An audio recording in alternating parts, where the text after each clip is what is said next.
بسم اللہ الرحمن الرحیم۔ السلام علیکم ناظرین، ایپیسوڈ کے شروعات میں ہم دیکھتے ہیں اترانوس قلعے میں عمران تیغن کمانڈروں کے ساتھ منصوبہ بندی کرتے ہوئے کہتا ہے مغرب کے تمام جنگجو یہاں آ رہے ہیں جنہیں موت کی سزا سنائے گی، وہ بھی اور انتقام سے بھاگنے والے بھی، ٹیمپلرز، سپاہی اور کیتھولک بھی۔ تو کمانڈر کہتا ہے عمران تیغن اس بھاری بھرکم لشکر کی قیادت تم کرو گے؟ تو عمران تیغن کہتا ہے کبھی بھی نہیں۔ انہوں نے کئی بار عثمان کا سامنا کیا، منگولوں اور بازنطینیوں نے کئی بار عثمان کا سامنا کیا، مگر پھر میدان جنگ میں جیتا کون؟ کوئی لشکر نہیں ہوگا۔ ترک اپنے دشمن کے خلاف بڑی تیزی سے متحد ہو جاتے ہیں۔ ہم ایک چوہے کی طرح عثمان کی کھال نوچ نوچ کر کھا جائیں گے، ان کے پانی میں زہر ملائیں گے اور ان کے کھیتوں کو جلا دیں گے، ان کے قافلوں پر حملے کریں گے اور ان کے جانوروں میں بیماری پھیلائیں گے، ان کے لوگوں میں خوف پھیلے گا اور پھر عثمان کا سر گرے گا۔ یہ کہتے ساتھ ہی وہ خنجر میز میں گاڑ دیتا ہے۔ اس لیے میں سپاہی کی عماس کا منہ ڈھانپ کر وہاں لاتے ہیں اور عمران تیغن اس کے چہرے کو عیاں کرتے ہوئے کہتا ہے کہ عماس خوش آمدید، تمہیں درست راستہ ملنے کا یقین تھا، ہمارے لیے کیا خبر لائے ہو؟ پھر اسے پریشان دیکھ کر پوچھتا ہے جانتا ہوں کہ یہ سب تمہارے لیے مشکل ہے، تم خود کو ایک ترک سردار کے ساتھ غداری کرنے والا سمجھتے ہو، مگر میں بھی تو ترک ہوں۔ کیا سرداران ایک دوسرے پر نگاہ رکھنے کے لیے جاسوس متعین نہیں کرتے؟ بے فکر رہو، جب یہ زمینیں میری ہو جائیں گی میں تمہارا احسان کبھی نہیں بھولوں گا، تمہارے خاندان کو بھی نہیں بھولوں گا،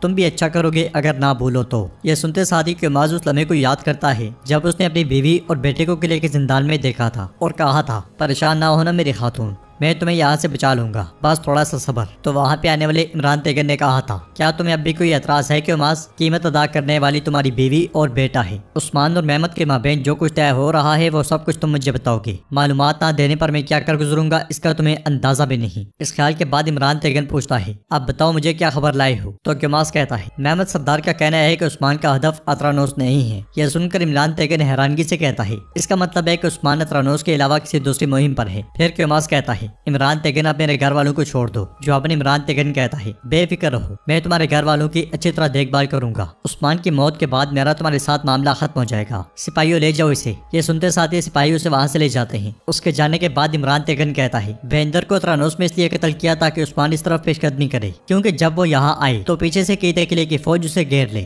ظاہر ہے کہ عثمان میرا کھیل سمجھ چکا ہے، وہ بھڑکتی آگ کے درمیان نہیں رہے گا، پہلے وہ قیتے کی طرف جائے گا، یہاں آس پاس ضرور اس کی کوئی قرارگاہ ہوگی، تلاش کر کے خون میں نہلا دیے جائیں سب۔ جبکہ عمران تیغن کے منصوبے کے مطابق اولیویا بھاگتی بھاگتی ہولوفیرا کے پاس جاتی ہے اور ایسے ظاہر کرتی ہے کہ اس کی جان کو خطرہ ہے۔ وہ ہولوفیرا سے کہتی ہے ہولوفیرا ہمیں فوراً یہاں سے نکلنا ہوگا، اندرا سارا سامان اکٹھا کر لو۔ تو ہولوفیرا کھڑے ہو کر پوچھتی ہے خالہ کیا ہوا، ہم یہاں سے کیوں جا رہے ہیں؟ جواباً اولیویا کہتی ہے گورنروں کے بعد اب ہماری باری آنے والی ہے، میں اپنے کانوں سے یہ بات سن چکی ہوں، مزید وقت ضائع نہیں کر سکتے۔ ہولوفیرا پوچھتی ہے خالہ قلعہ محاصرے میں ہے، ہم یہاں سے کیسے نکلیں گے؟ اگر جائیں گے بھی تو جائیں کہاں؟ تو اولیویا کہتی ہے عثمان سردار کے پاس، دشمن کے دشمن کو اپنا دوست بناؤں گی، صرف وہی ہے جو ہماری مدد کر سکتا ہے۔ عمران تیغن کو عثمان کے علاوہ کوئی دوسرا ختم نہیں کر سکتا، اس لیے میں سپاہی بھی منصوبے کے مطابق آ کر کہتا ہے سب کچھ تیار ہے، میں آپ کو خفیہ طریقے سے باہر نکالوں گا، ہمارے باہر نکلنے کا واحد راستہ کچرے کا ڈھیر ہے، آپ کو وہاں سے گزرنا ہوگا۔ یہ سن کر اولیویا کہتی ہے ہمارے پاس دوسرا کوئی راستہ نہیں۔ اس کے ساتھ ہی وہ سب کمرے سے نکل جاتے ہیں۔ ادھر ہم دیکھتے ہیں کہ عمران تیغن اپنے سپاہیوں کے ساتھ عثمان صاحب کی قرارگاہ پر چڑھ دوڑتا ہے اور جو بھی ان کے سامنے آتا ہے اسے شہید کر دیا جاتا ہے۔ بغیر سربراہ کے کئی سپاہی زیادہ مقابلہ نہیں کر پاتے، دو کئی سپاہیوں کو زندہ پکڑ لیا جاتا ہے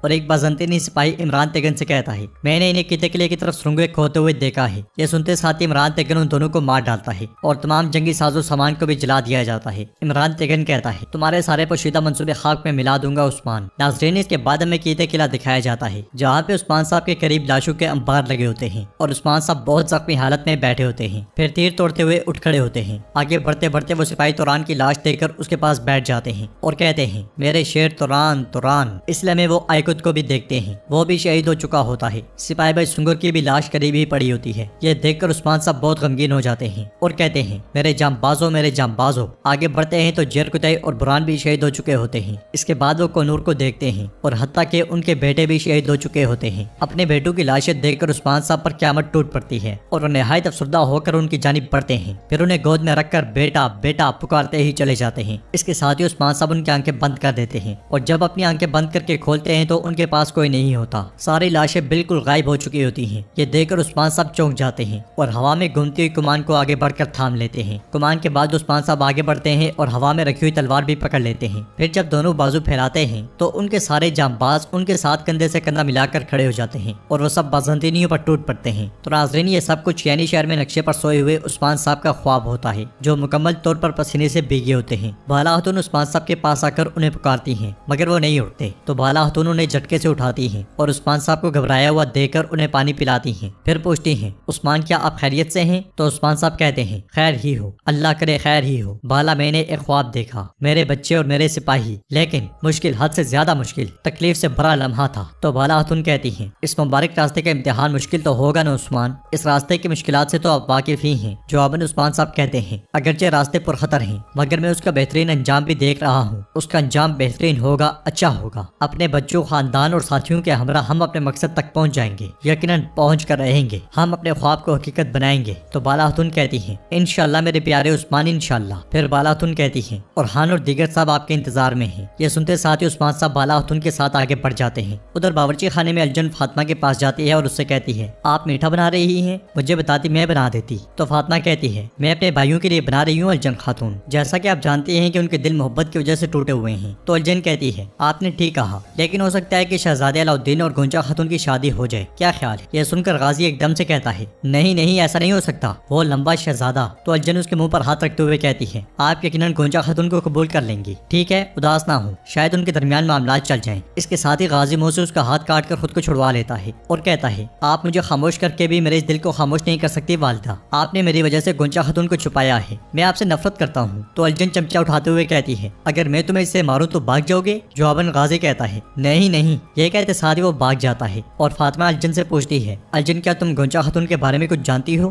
اس سب کے بعد کیا وہ اور میرا بھائی صلح کر سکتے ہیں؟ تو گونجا کہتی ہے میں نہیں جانتی، لیکن میں جو کچھ دیکھ رہی ہوں وہ یہ ہے کہ وہ اب بھی ایک دوسرے سے پیار کرتے ہیں، یہ محبت کی آگ آسانی سے نہیں بجھتی فاطمہ۔ تو فاطمہ کہتی ہے ایسا لگتا ہے کہ جہاں تک میرے بھائی اورحان کا تعلق ہے وہ کیا کرے گا میں اس کا اندازہ نہیں لگا سکتی، میرے بھائی اورحان تو اپنے پسند کو بھول جائیں گے، لیکن ہولوفیرا، اگر ہولوفیرا کو الجم خاتون اور میرے بھائی کے بارے میں پتا چل گیا تو میں یہ سوچنا بھی نہیں چاہتی کہ کیا ہوگا، لڑکی تباہ ہو جائے گی، اس کی حالت بہت افسوسناک ہو جائے گی، مجھے اس کے اوپر بہت ترس ہوتا ہے، اس لیے میں اور یویا اور ہولوفیرا وہاں پہ آتی ہیں۔ ہولوفیرا کو دیکھ کر فاطمہ کے منہ سے بے ساختہ نکلتا ہے ہولوفیرا؟ ادھر سب کی موجودگی میں اورحان عثمان صاحب سے کہتا ہے شہنشاہ نے کیتھولک اور یہاں تک کے قیدیوں کو بھی بھیجا، وہ بڑی تعداد میں ہیں، وہ ہم سے لڑنے کے لیے گروہ میں آتے ہیں، اس نے ان میں سے کچھ کو مال غنیمت سے دھوکہ دیا اور کچھ کو مذہب کے استحصال سے، لیکن آخرکار وہ ہمارے لیے مصیبت کا باعث بن کے آ رہے ہیں۔ عثمان صاحب پوچھتے ہیں وہ کہاں جائیں گے؟ جواباً اورحان کہتا ہے کیتے قلعے میں۔ پھر علاؤالدین کہتا ہے کیتا لوٹ مار اور حملہ کرنے کی سب سے آسان جگہ ہے، اگر وہ اس پر قبضہ کر لیں تو حملے شروع ہو جائیں گے۔ تو عثمان صاحب کہتے ہیں ان کے حملے جاری رہیں گے، اگر ہم نے عمران بیگم کو شکست نہ دی تو ہمیں دو طرح کی مصیبتوں کا سامنا کرنا پڑے گا۔ اس تازہ ترین معلومات نے ہمیں بتایا ہے کہ کیتے کو فتح کرنا کتنا ضروری ہے۔ یہ سن کر گندوز صاحب کہتے ہیں شہزادے اورحان نے جن کا بھی ذکر کیا اگر بدماش آئیں گے تو ہمارا مقصد بہت مشکل میں پڑ جائے گا عثمان صاحب۔ جواب میں ملون خاتون کہتی ہیں ایسا نہیں ہوگا گندوز صاحب، ان کے پہنچنے سے پہلے ہی ہم کیتے فتح کر چکے ہوں گے۔ اس لیے میں آئیکت وہاں پہ آتا ہے اور کہتا ہے حضور انہوں نے کیتے کی قرارگاہ پر حملہ کر دیا ہے۔ عثمان صاحب پوچھتے ہیں کس نے؟ آئیکت کہتا ہے عمران تیگن نے، انہوں نے اچانک حملہ کر کے سب کچھ تباہ کر دیا حضور۔ یہ سن کر سب بہت پریشان ہو جاتے ہیں اور عثمان صاحب غصے سے کہتے ہیں عمران تیگن ہم دیکھیں گے۔ پھر سب کی مایوسی دیکھ کر کہتے ہیں کیا ہوا مجھے بتائیں،